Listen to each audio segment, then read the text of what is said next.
02. Nama saya Nurnaila Hayati dengan NIM 0302192211. Perkenalkan, nama saya Salma Safiatul Najah dengan NIM 0302192224. Perkenalkan, nama saya Winda Nurayana Hidayah dengan NIM 0101191138. Perkenalkan, nama saya Rahmawati Masliani dengan NIM 0302192237.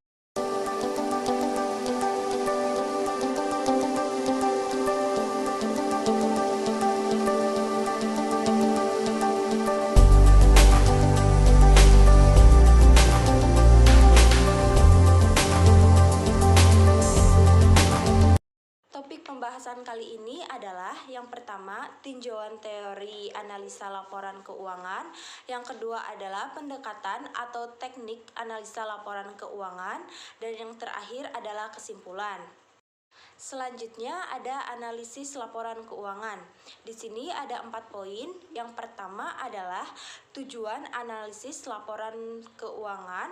Yang kedua adalah perubahan data menjadi informasi. Yang ketiga adalah sifat analisis laporan keuangan. Dan yang terakhir, teknis analisis laporan keuangan. Tujuan analisis laporan keuangan yang pertama ada screening, yaitu untuk melihat secara analitis laporan keuangan dengan tujuan untuk memilih kemungkinan investasi dan merger. Yang kedua adalah forecasting, adalah untuk meramalkan bagaimana kondisi perusahaan di masa yang akan mendatang.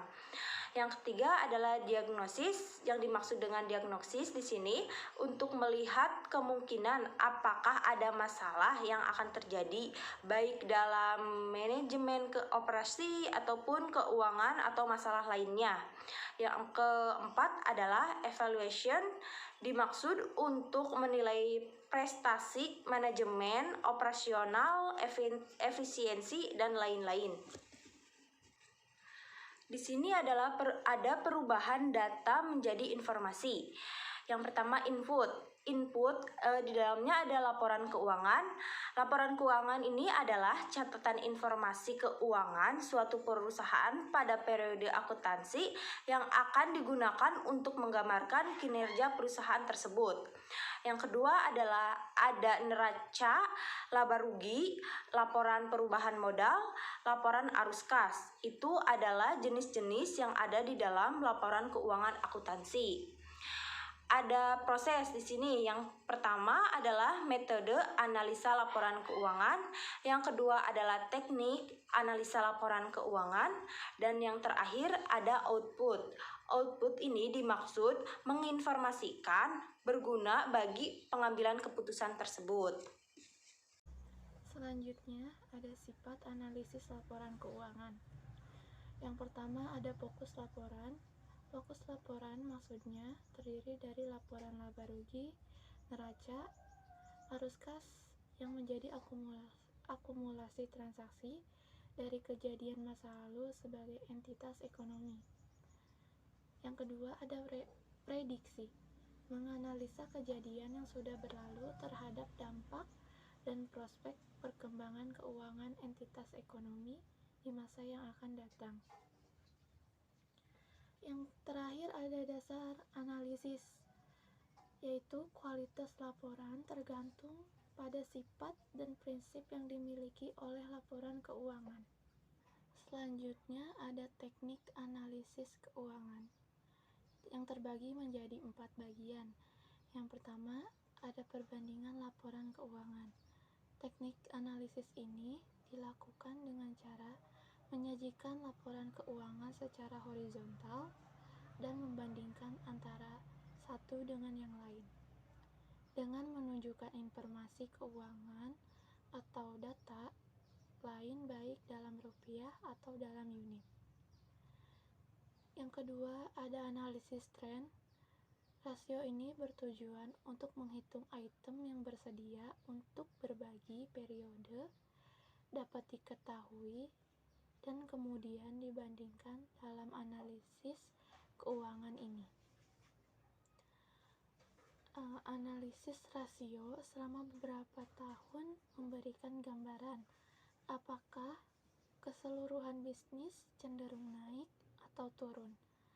Analisis ini juga disebut sebagai metode piramida. Yang ketiga, ada analisis rasio, yaitu analisis rasio adalah upaya mengembangkan hubungan yang bermakna antara item-item individual atau kelompok item. Dalam neraca atau akun laba rugi, analisis rasio tidak hanya berguna bagi pihak internal yang menjadi perhatian bisnis, tetapi juga berguna bagi pihak eksternal.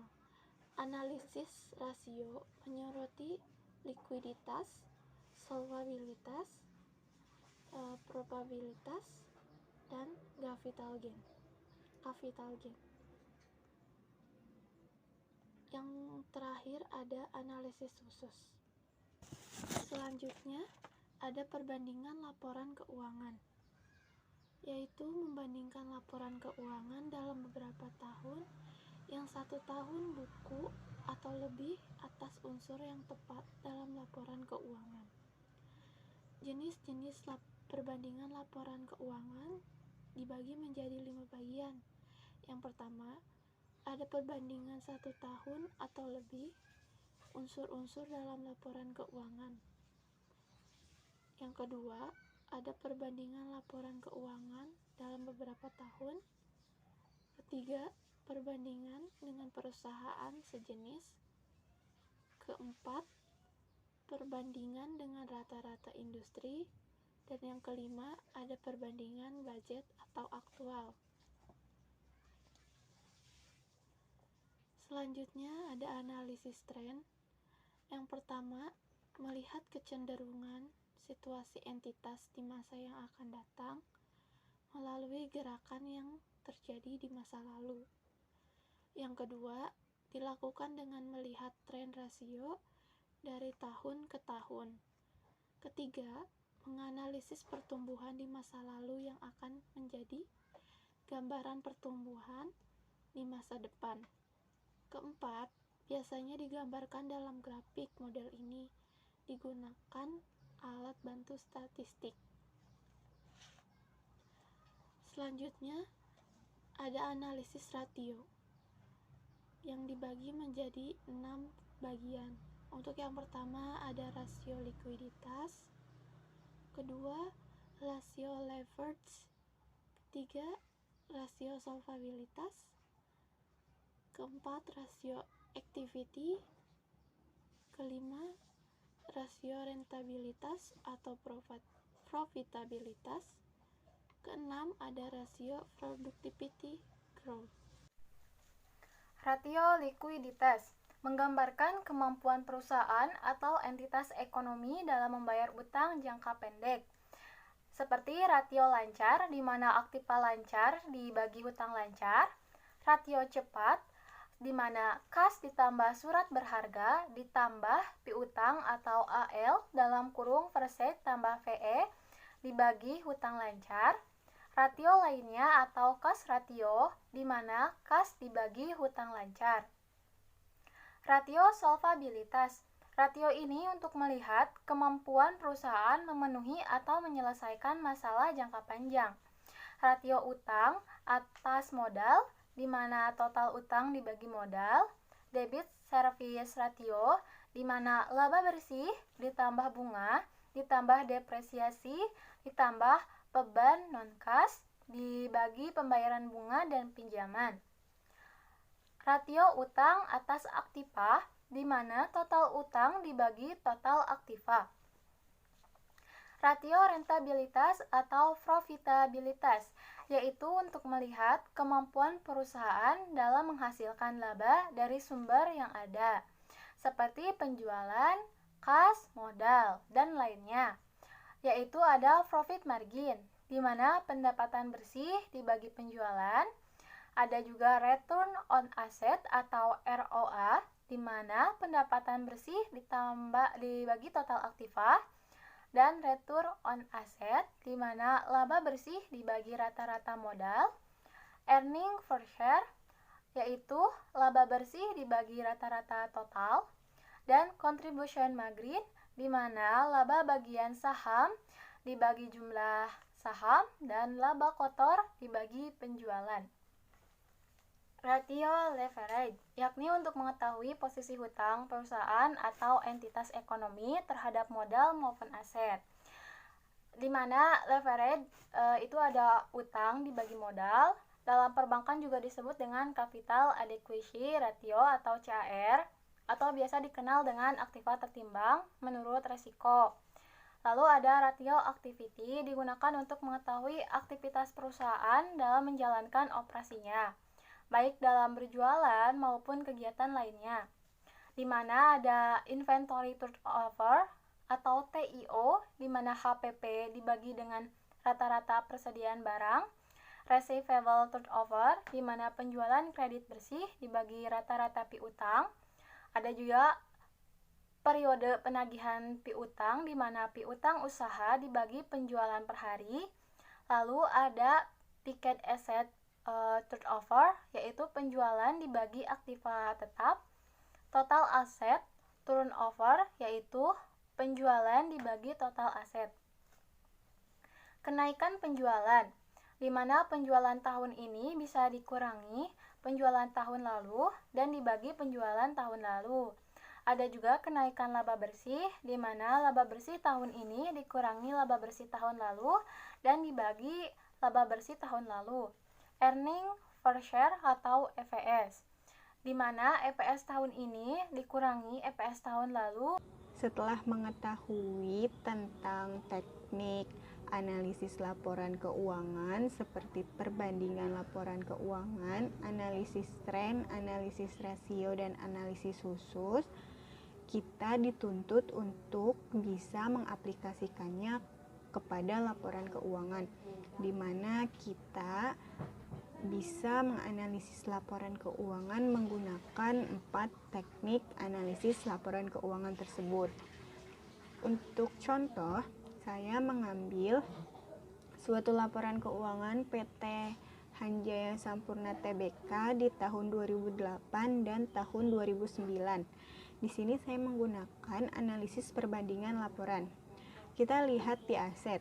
Ada aset lancar dan aset tidak lancar. Di aset lancar, kas dan setara kas pada tahun 2008 dan tahun 2009 terdapat kenaikan sebesar 28.319 atau 5,67%.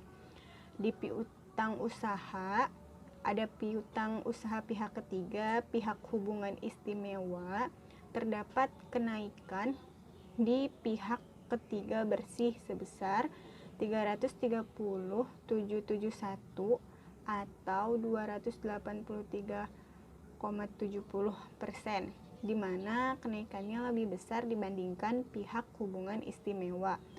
Di persediaan bersih terdapat kenaikan sebesar 1.881.219. Di piutang lainnya pada pihak ketiga terdapat penurunan sebesar 380.003 atau setara 93,75%. Di pajak dibayar di muka terdapat kenaikan sebesar 2.251 atau setara 0,48%. Untuk uang muka pembelian tembakau terjadi penurunan sebesar 251,482 atau setara 16,25%. Aset lainnya terdapat penurunan sebesar 23.691 atau 15,09. Maka jumlah aset lancar di tahun 2008 dan tahun 2009 terdapat kenaikan sebesar 1.651.356 atau setara 14,96%. Di aset tidak lancar ada aset pajak tangguhan, penyertaan saham, aset tetap setelah dikurangi, akumulasi penyusutan, tanah untuk pengembangan, goodwill, serta aset lainnya. Di antara tahun 2008 dan tahun 2009 Di aset tidak lancar terdapat beberapa penurunan, namun ada beberapa kenaikan, diantaranya di tanah untuk pengembangan, di mana ada kenaikan sebesar 83 atau 0,04%, dan aset lainnya bersih 1.343 atau 0,73%. Maka jumlah aset tidak lancar tahun 2008 dan tahun 2009 terjadi penurunan sebesar 68.728 atau setara 1,34%. Maka jumlah aset pada tahun 2008 dan 2009 secara keseluruhan terdapat kenaikan sebesar 1.582.628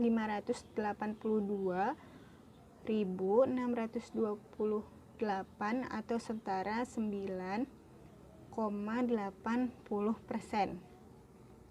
Terdapat suatu perbandingan di tahun 2008 dan 2009 ini. Dengan menggunakan analisis perbandingan laporan keuangan, kita dapat mengetahui bahwa pada neraca PT Hanjaya Mandala Sampurna Tbk untuk aktiva lancar mengalami kenaikan sebesar 14,96%, di mana kenaikan tersebut dipengaruhi karena banyaknya kenaikan pada akun aktiva lancar. Kenaikan terbesar terjadi di piutang usaha pihak ketiga bersih sebesar 283,70%. Namun, pada aktiva tidak lancar terjadi penurunan sebesar 1,34%. Penurunan tersebut dipengaruhi banyaknya penurunan pada aktiva tidak lancar dan penurunan terbesar pada aset pajak tangguhan sebesar 15,05%. Dengan menggunakan analisis perbandingan, kita dapat mengetahui kenaikan dan penurunan pada laporan keuangan suatu perusahaan. Pengaplikasian kedua, saya menggunakan analisis rasio untuk menganalisis laporan keuangan CV Semoga Jaya.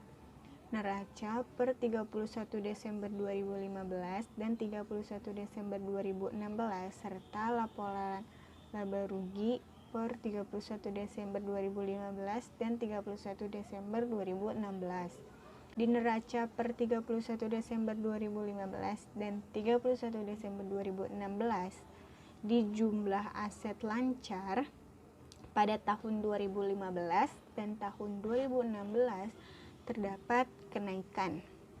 Di jumlah aset tidak lancar tahun 2015 dan tahun 2016 terdapat penurunan.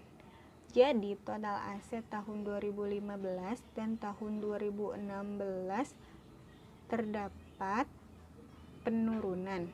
Di kewajiban dan ekuitas, pada kewajiban lancar maupun kewajiban jangka panjang pada tahun 2015 dan tahun 2016 juga terdapat penurunan.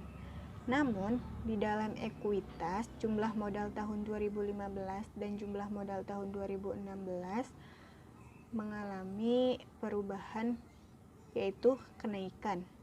Kedua, laporan rugi laba periode tahun 2015 dan tahun 2016. Di penjualan pada tahun 2015 dan tahun 2016 terdapat kenaikan sebesar 95%. Di harga pokok penjualan terdapat kenaikan 91%. Di laba kotor terdapat kenaikan 99%. Di beban usaha ada beban pegawai, beban marketing, beban penjualan, dan beban administrasi dan umum. Jumlah beban usaha terdapat kenaikan sebesar 113%. Di laba usaha terdapat 66%, pendapatan dan biaya di luar usaha terdapat kenaikan 5%, di laba bersih sebelum pajak terdapat kenaikan 75%, di pajak penghasilan badan terdapat kenaikan 95%, dan laba bersih terdapat kenaikan 73,7%. Berdasarkan data neraca dan laporan laba rugi, maka ada perhitungan rasio. Maka didapatkan ringkasan rasio keuangan di tahun 2015 dan tahun 2016. Di rasio likuiditas ada rasio lancar dan rasio cepat. Rasio lancar tahun 2015 dan tahun 2016 terdapat kenaikan sebesar 0,19%.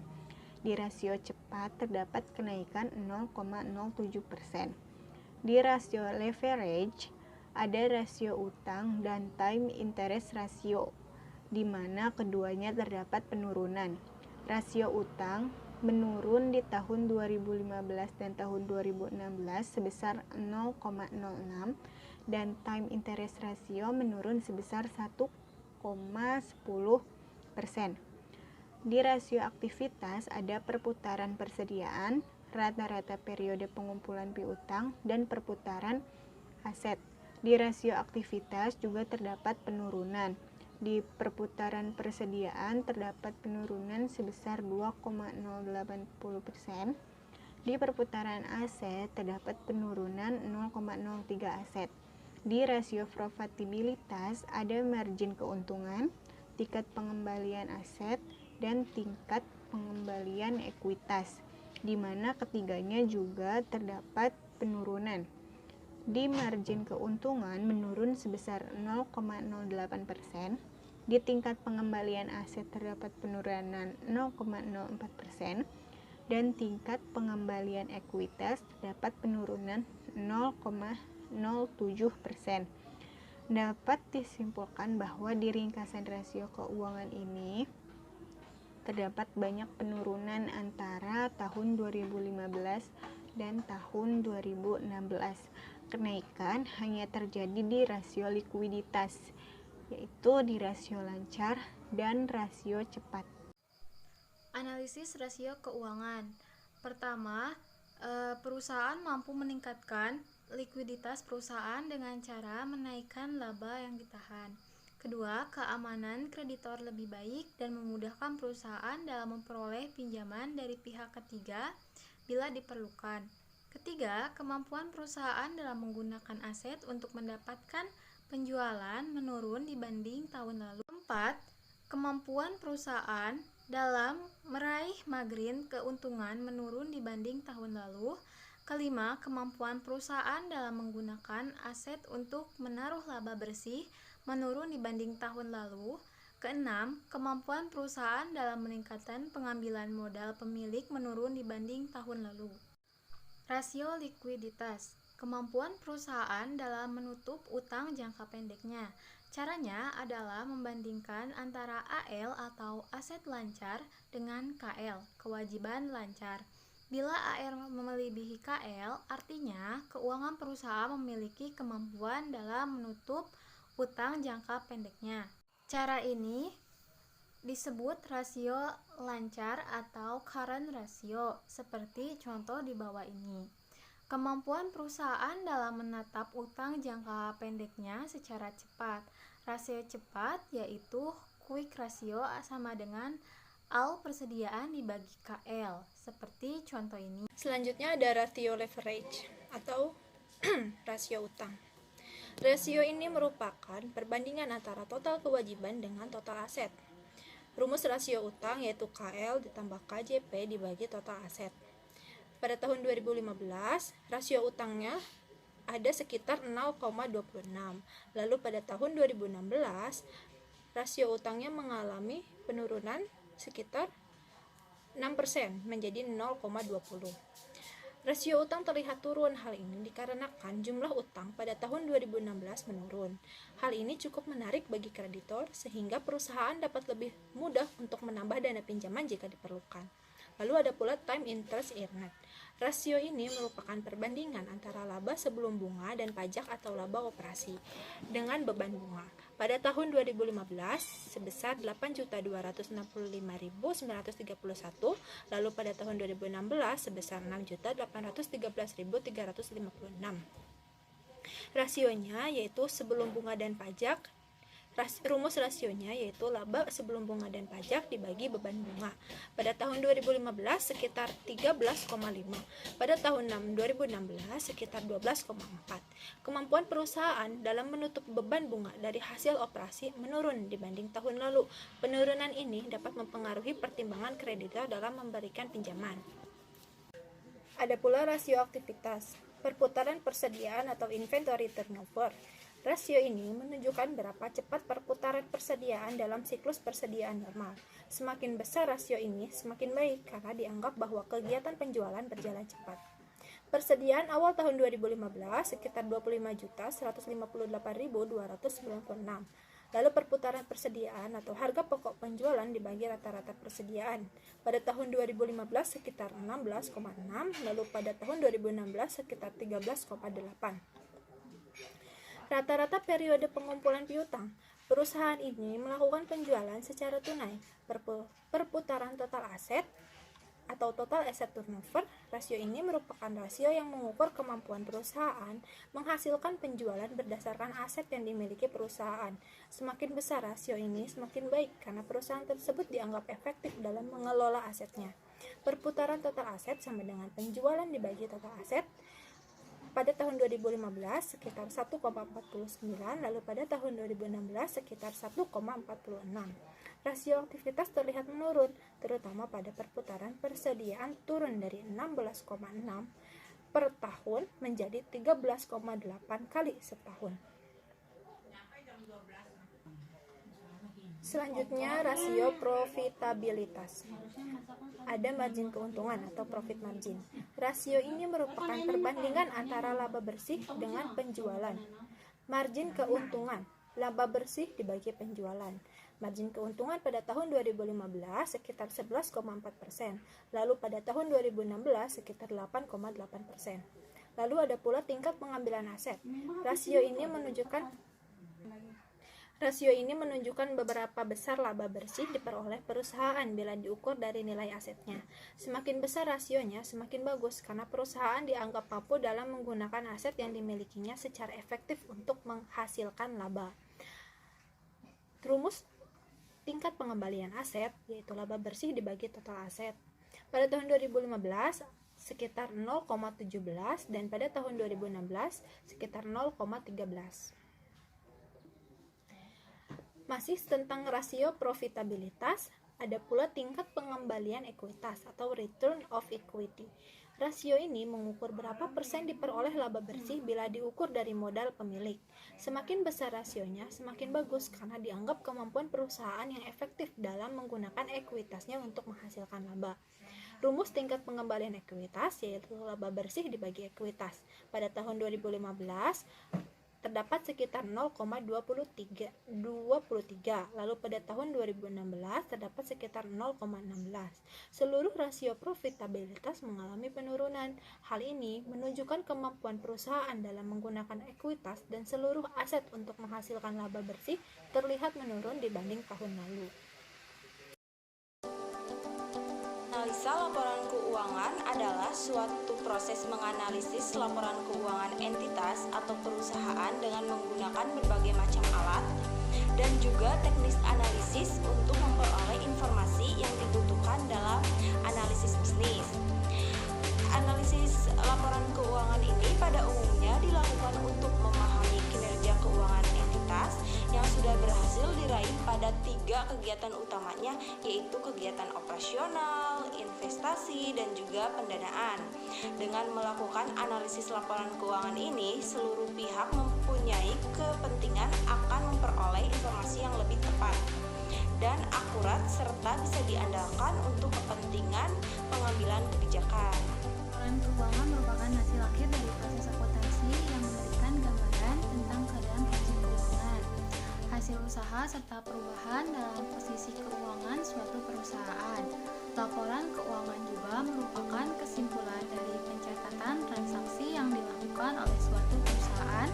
Laporan keuangan juga adalah media yang paling penting untuk menilai kondisi ekonomi dan prestasi manajemen. Lalu juga proses menguraikan pos-pos keuangan menjadi unit informasi yang lebih kecil dan untuk mengetahui hubungan signifikan antara data kuantitatif dan non-kuantitatif. Laporan keuangan dibuat bukan tanpa tujuan. Tujuannya itu adalah agar dapat diperoleh informasi mengenai kondisi keuangan yang lebih jelas. Mengenai analisis laporan keuangan, hal itu merupakan suatu kewajiban atau hal yang harus dilakukan oleh perusahaan. Karena dengan menganalisis laporan keuangan, maka perusahaan akan memiliki kemungkinan untuk menstabilkan laporan keuangan mereka. Bukan hanya sekedar untuk mengetahui hasil keuntungan atau laba rugi dari proses penjualan, tetapi laporan ini juga akan memberikan pengaruh yang besar terhadap kestabilan ekonomi perusahaan tersebut. Langkah-langkah yang harus dilakukan oleh seorang analis diantaranya mengetahui tujuan laporan keuangan itu sendiri, lalu mengetahui proses dan langkah-langkahnya, dan memahami kondisi ekonomi suatu perusahaan, juga memahami standarisasi dari proses analisis laporan keuangan. Laporan keuangan ini juga merupakan hal yang sangat penting untuk dilakukan, karena dengan adanya laporan keuangan, maka suatu perusahaan akan mengetahui bagaimana jalannya penjualan yang telah dilakukan dan juga proses apa saja yang telah dilalui. Maka dari itu akan bisa dilakukan evaluasi untuk laporan keuangan yang akan datang. Ada 4 teknik menganalisis laporan keuangan, yaitu perbandingan laporan keuangan, analisis tren, analisis rasio, dan analisis usul, di mana keempatnya berfungsi untuk membandingkan rata-rata industri dan budget. Untuk kesimpulan dari analisis laporan keuangan, analisis keuangan sangat penting untuk diterapkan dalam sistem suatu perusahaan. Karena dengan menggunakan analisis keuangan, ini perusahaan dapat mengetahui keuntungan dan kerugian yang dicapai perusahaan dalam suatu periode. Lalu, seorang analisis dalam melakukan analisis keuangan perlu melakukan beberapa langkah, yaitu pertama, menentukan tujuan dari analisis keuangan itu. Kedua, perlu memahami konsep-konsep dan prinsip-prinsip yang mendasari laporan keuangan pada perusahaan. Ketiga, memahami kondisi ekonomi dan bisnis yang mempengaruhi usaha pada perusahaan tersebut. Untuk sebuah perusahaan harus menggunakan analisis laporan keuangan dalam sistem operasional perusahaannya, dan juga perusahaan tersebut perlu memilih seseorang analisis yang mampu untuk menganalisis data pada perusahaannya. Dari kelompok 5, mohon maaf bila banyak kesalahan.